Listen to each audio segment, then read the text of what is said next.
గత కొన్ని రోజులుగా కురుస్తున్న భారీ వర్షాల కారణంగా గోదావరి నీటి ఉధృతి పెరిగి బాగా పెరగడం జరిగింది. దాని నిమిత్తం ఈ దేవీపట్నం మండలం గండిపోచమ్మ గుడి దగ్గర టెంపుల్ కూడా మునిగిపోవడం జరిగింది.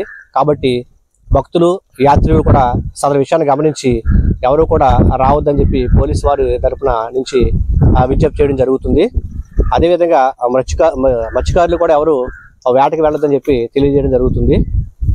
ఈ గండిపోచమ్మ గుడి దగ్గర ఎటువంటి అవాంఛనీయ సంఘటనలు జరగకుండా పోలీసు సిబ్బందితో ఇక్కడ బందోబస్తు కూడా ఏర్పాటు చేయడం జరిగింది.